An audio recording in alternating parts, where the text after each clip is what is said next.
وہ پورے طریقے سے ظاہر، اور مرد کو کسی طریقے کی کوئی قباحت اس کے پاس آنے کے وقت محسوس نہ۔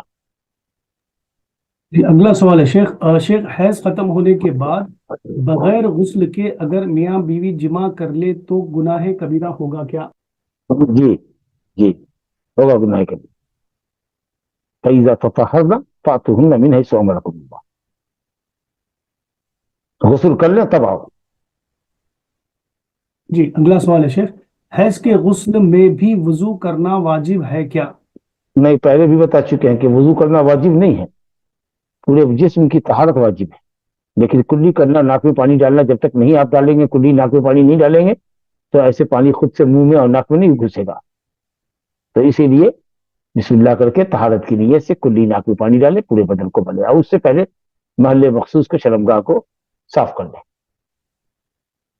اگر وضو مکمل کر لیتے ہیں اس کے بعد نہاتے ہیں، غسل کرتے ہیں تو یہ افضل ہے، لیکن اگر وضو نہیں کیا ہے آپ نے، طہارت کی نیت سے آپ نے کلی ناک میں پانی ڈال لیا ہے، غسل کر لیا، اور نیت ہے کہ اس غسل کے بعد ہم جا کر مصلی پر کھڑے ہوں گے، تو آپ بغیر دوبارہ وضو کیے ہوئے نماز پڑھ سکتی ہیں، جیسا کہ جنبی کر سکتا ہے۔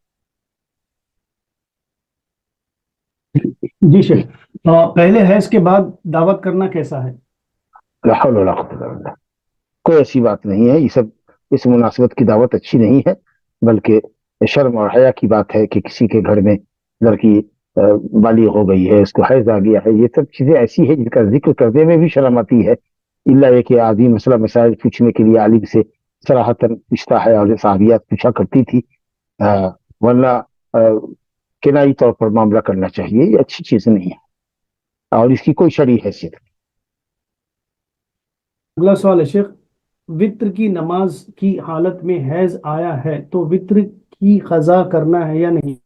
ضروری نہیں ہے، وتر سنت ہے، موقع ہے، چاہیں گے تو قضا کر لیں گے، نہیں کریں گے تو کوئی حرج نہیں، وہ فرض نہیں ہے، واجب نہیں۔ جی شیخ، حیض کی حالت میں نکاح پڑھا سکتے ہیں کیا؟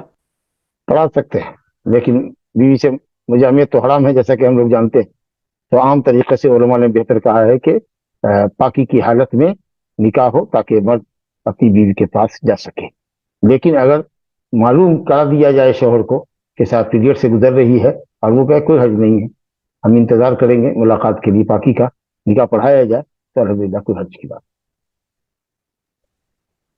جی السلام علیکم ورحمۃ اللہ وبرکاتہ شیخ، ایک منتھ میں 2 بار پیریڈ آئے تو پہلے شوال کا روزہ رکھ سکتے کیا؟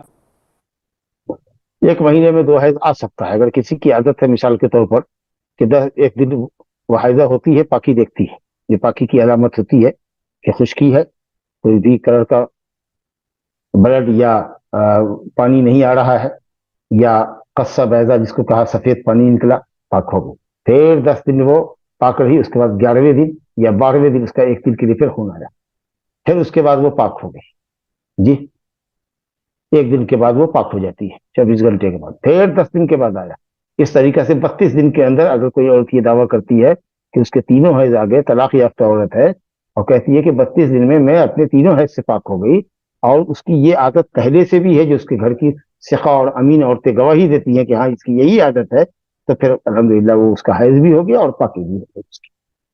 تو 1 مہینے میں بعض عورتوں کو 1 سے زیادہ مرتبہ بھی حیض آتا ہے، لیکن بہرحال شوال کا مہینہ تو شوال کا مہینہ ہی ہے نا، تو پورے مہینے کے اندر وہ روزہ رکھے گی شوال کا، تو شوال کا روزہ۔ جی شیخ، اگلا سوال ہے شیخ، السلام علیکم شیخ، حائضہ عورت قرآن کو چھو کر پڑھ سکتی ہے کیونکہ اللہ کے رسول کے زمانے میں بھی عورتیں حائضہ ہوتی تھی، لیکن اللہ کے نبی نے حائضہ عورت کو نماز کی رخصتی دی ہے، مانا کہ کوئی لیکن قرآن کو نہیں پڑھ سکتی، ایسی کوئی صحیح دلیل نہیں ملی مجھے، جزاک اللہ خیر۔ تو ٹھیک تو ہے، تو یہ بات تو پہلے ہی سے آ رہی ہے کہ قرآن مجید نہ پڑھنے کی کوئی حدیث نہیں ہے، معتبر حدیث نہیں ہے، اس لیے قرآن وہ پڑھ سکتی ہے، مسئلہ صرف چھونے کا ہے کہ مصحف کو چھو نہیں سکتی، تفسیر کی کتاب سے پڑھ سکتی ہے قرآن کو، یا موبائل سے آج کل کے دور میں آسان ہے پڑھنا، یا پھر ہاتھ میں دستانہ لے کر کے پڑھ سکتی ہے، قلم سے ورق کو الٹ سکتی ہے، یہ بات تو تبھی سے آ رہی ہے جب سے درس شروع ہوا ہے۔ جی شیخ، 2 سوال ہیں، میں ان کو ایک کے بعد ایک پوچھوں گا، وہ سملر ہے شیخ۔ اس کا پہلا یہ ہے کہ شیخ انٹرکورس کے بعد جب غسل لیتے ہیں اور غسل مکمل ہونے کے کچھ ٹائم بعد بھی منی خارج ہوتی ہوئی دکھے تو کیا کرے؟ پہلا. دوسرا سوال سملر ہے شیخ کہ اگر ہسبینڈ کے ساتھ مباشرت ہو جائے اور غسل کر سو جائے اور صبح اٹھے مطلب عورت اٹھے اور دیکھے کہ کچھ وائٹ لکوڈ ہے پرائیویٹ پارٹس کے پاس، تو کیا اس کو کیسے سمجھے؟ غسل کرے یا کیا کرے؟ نہیں، غسل نہیں کرنا ہے، غسل نہیں کرنا، صرف اس حصے کو دھو لیں. ویسے منی پاک ہے، اگر نہیں بھی دھوئے تو چلے گا، لیکن اس کو دھو لیں، شرمگاہ کو دھو لیں، وضو کر کے نماز پڑھو. کیونکہ منی وہ ہے جو دفق کے ساتھ، جو شہوت کے ساتھ، شہوت کی انتہائی قوت کے ساتھ نکلے اور اس کے بعد طبیعت سست پڑ جائے، اور اس کے بعد کچھ حصہ رہ جاتا ہے جو بعد میں نکلتا ہے، تو اس کا حکم منی کا نہیں ہے، وہ رکا ہوا حصہ ہے، شہوت کے ساتھ وہ نہیں نکلا ہے دوبارہ سے، اس لیے وہ منی ہے، لیکن غسل واجب کرنے والی منی نہیں ہے. جو منی غسل کو واجب کرتی ہے وہ ہے جو دفق کے ساتھ نکلے، قوت کے ساتھ، شدت شہوت کے ساتھ.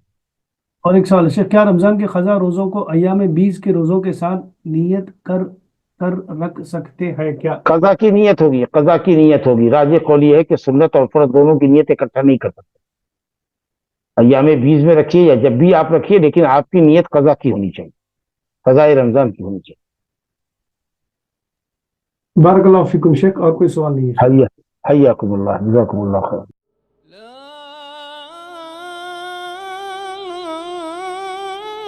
إله إلا الله.